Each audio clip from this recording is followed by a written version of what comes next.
So another year goes by and you have me talking about the Tokyo Game Show. My expectations with it, let's get on with the video.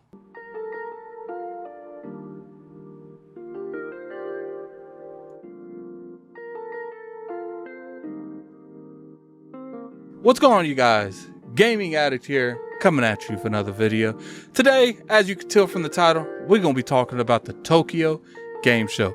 You guys know every year I make this video. I go over the expectations on what I want Microsoft to do here, and it does look like perhaps they're going to show up to this event more than they in the previous Tokyo Game Shows. You guys have heard me vent multiple times. You know, there is a lot of stuff going on in the industry right now that I'm not the biggest fan of. For instance, I don't really like the fact that Octopath Traveler 2 isn't coming to the Xbox platform, but I honestly at this point I feel like that's a Square Enix thing. I might make a video on that specifically after this video, but this video is mainly about the Tokyo Game Show. So let's talk about what I want them to do, and let's talk about what's realistic for them to do. What I want them to do is announce a publisher or studio that they have bought in the eastern part of the world. You guys know that I have came on this platform multiple times and I have said, and I will keep saying, that Microsoft is never going to be taken seriously in Japan and in these other parts of the world until they invest into the market.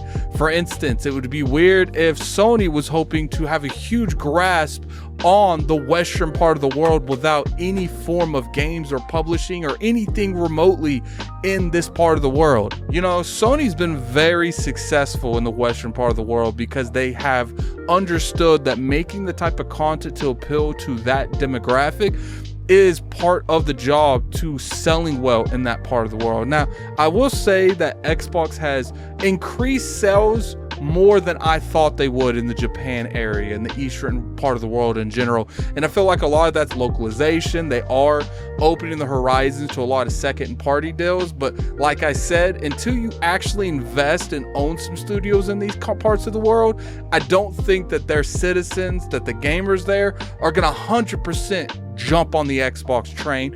They don't even have to be big. You know, if they want to buy Sega, that's a big move. Buying Mistwalker, I feel, is a good move that they can do. Now, are they going to buy any of these studios?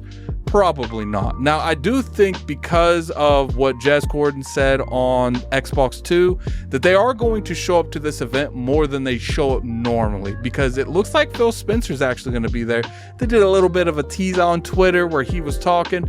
I don't know if he just did that with a green screen in the background or he's actually there, but Jez Corden said he heard a rumor that maybe Phil Spencer's going to be at the actual event. And for those of you that's been keeping up with the gaming industry pretty closely, you know that if Phil Spencer is involved, chances are there's going to be relatively good announcements at that show. So that can be a variety of things, to be honest with you, from buying studios to having timed exclusives to just having key Game Pass components in that part of the world. Or is it maybe he's just there to show that I'm taking this part of the world seriously, I'm taking this market seriously. Not only are we showing up to the Tokyo Game Show, but I myself am going to be there, and that's a good statement in general. I'm hoping that it's more of the latter and a little bit of everything, and not just him being there to show support, because I feel like you go to these events, you show a lot of stuff that you paid to get on your platform, because at the end of the day, look, you're going to sell better because you have those games, but I feel like you're going to sell even better because you have them either timed exclusive or a full-blown exclusive on your platform, or maybe some day one Game Pass. That would be very key to have some day one Game Pass games.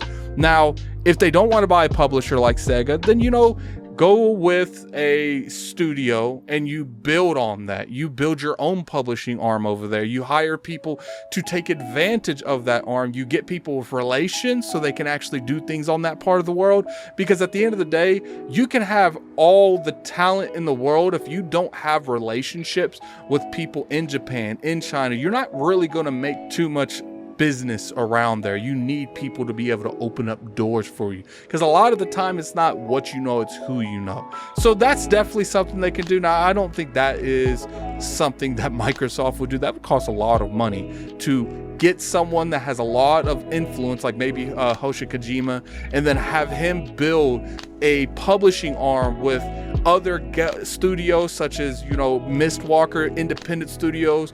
Build those studios up and make your own publishing arm in the Japan and China, you know, all the studios that are in those individual countries, because I think Microsoft really wants to expand over there, especially with, you know, xCloud. You know, that is going to be a huge playing card over there, is to be able to get games that appeal to that audience that's in Game Pass, that's on xCloud, because then you're going to be able to get a lot of people that don't have the room for consoles. A lot of that part of the world have left consoles in the past. They do a lot of mobile stuff, and they do Switch sells way better over there than they do in a lot of the places in the world, because they have access to so much better internet. They have no room to put consoles, so it pushes that audience generally towards that type of gameplay. But at the beginning of this video, I said what I want and what's realistic. What I want is acquisitions, timed exclusives or full-blown exclusives, or just buy a studio that means something over there to me personally, such as Mistwalker. What I expect is a lot of good games that has been only on PlayStation or only on Switch, or a variety of both, coming to the Xbox platform. I see a lot of good relevant Game Pass announcements that I feel like would push the Xbox brand in those regions. And you know, I'm gonna go out and say that maybe we will see some form of partnership, maybe not an acquisition, but a partnership that will see fruits of that labor in the next couple years, that bring a lot more Japanese games that we don't normally have onto the platform. What would be nice is they didn't announce Octopath Traveler 2 coming to the Xbox, because they want to announce at Tokyo Game Show that it's coming to Game Pass as well. I doubt that's going to happen. I feel like you can easily say that's coming to the platform, and then you could come out and say, look, not only is it coming to the platform, but it will be on Game Pass day and date, because that game comes out in February. It's not too far from now. But anyway, that's my expectations to the Tokyo Game Show for Xbox for 2022. Put in the comment section what you guys want from Xbox at this show. I know that I probably have a lot of Western audience that follow me and watch me, but I'm kind of curious what would get you guys to watch a show such as Tokyo Game Show. And until next time, this is Gaming Addict. I'm out of here. Peace.